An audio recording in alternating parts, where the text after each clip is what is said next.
Hello, it's Echo. Welcome to my glorious art channel. Today I'm going to be showing you how to make one of my favorite, very simple crafts that I've been making for like the last year or so. It's a really nice way to decorate a space, especially if you put them really high up, maybe like along the ceiling line. And those are paper leaf garlands. So today we're going to be learning how to make a paper leaf garland. This is a really good craft because all you need is paper of any kind, really even a newspaper would probably do. Some string, maybe yarn, some glue. I recommend Elmer's glue because I feel like it lasts a lot longer, but you could do this with a glue stick. And if you're not working with colored paper, then definitely have something to color the paper with. This leaf garland I actually made with green alcohol-based markers. I have used acrylic paint. I will be using watercolor in this video, but you can really use just about anything. If it can make a blank piece of paper the color that you want, then it's probably fine. So I got this old sketchbook from a friend and there was a bunch of good paper in it that was still usable, but I wasn't going to use it as a sketchbook, so I thought it would be perfect for this. So I went ahead and I cut off the spine just so that I could separate out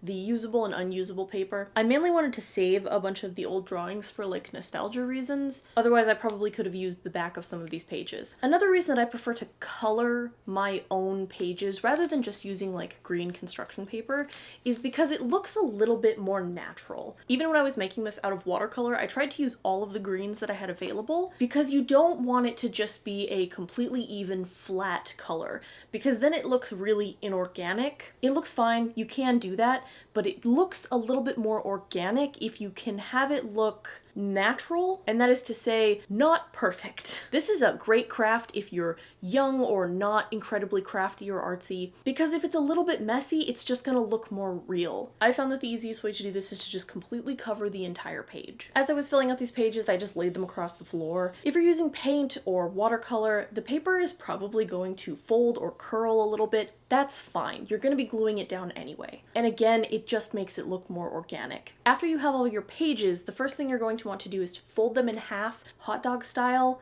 I don't know if people know what that means. You're gonna fold it long ways, and then you can gently tear it apart or you can cut it with scissors, it's up to you. This edge doesn't really matter, so I prefer to just fold and tear. After that, you're going to have a stack of long paper and you're going to want to fold all of those in half long ways again. At this point, you're gonna have a lot of really long, thin pieces of paper. And this is probably the most complicated part. So if you need to take a pencil and draw this out, you can. I've made so many of these that I can just cut it blind. What you're going to want to do is to cut out a bunch of leaf shapes, but you're going to line up the back edge of one of the leaves with the fold. That's the part that's going to get wrapped and glued around the string. So if you were to take your leaf and unfold it, it's going to look like a little green mustache. Ho ho ho ho. Ha ha! Okay, that's enough.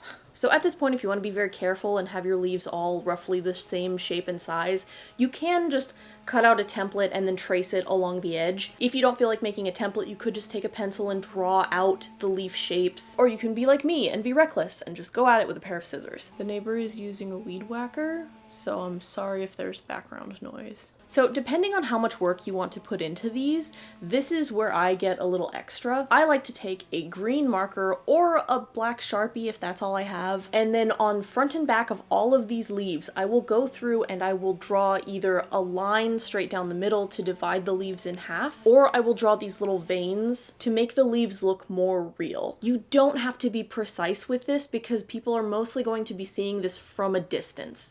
So it's really just to add that slight texture to it. You can make it as messy as you need to get it done quickly. I like to start by drawing one line out from the middle and then just a bunch of little lines coming off the left and right side. And yes, I do that on the front and back of every leaf. It might be faster if you open all of your leaves to draw them, but I prefer to just flip them.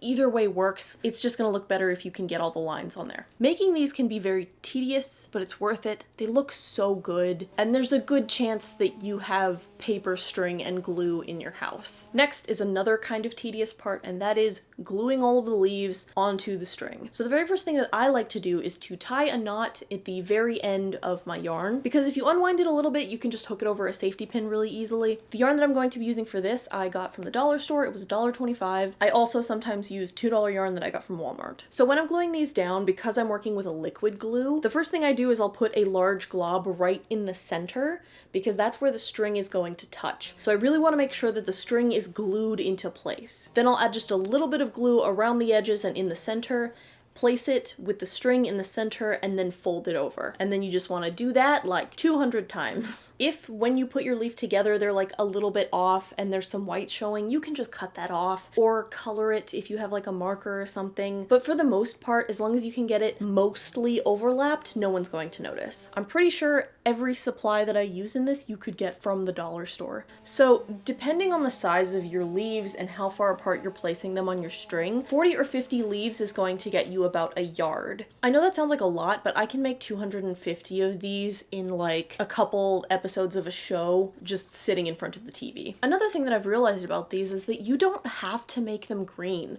You could make them red and orange for autumn. You could make them pink so they look like cherry blossoms. The world is your oyster. Make them blue. This is a really good craft to do with your kids because you end up with a nice little decoration that you can hang in your room really high up, and it just adds like a nice visual element to a room to make it look more full. And then if you get tired of it, you can just throw it away because it's paper and yarn. So the reason I started making garlands was actually because of Animal Crossing. You can get decorative garlands in Animal Crossing, and I realized that they are just paper and string and therefore very easy to make yourself. So these are some of the first garlands that I ever made. This is one that I made for Christmas because we had a bunch of colored paper. I forget what I bought the colored paper for, but I needed one specific color and then I had a bunch left over. So I made some cute paper ones for Christmas, and we still use these. They're just a very quick, easy Christmas decoration. And then I made these ones for my partner's office because these are like his brand colors kind of, and they're just fun decorations.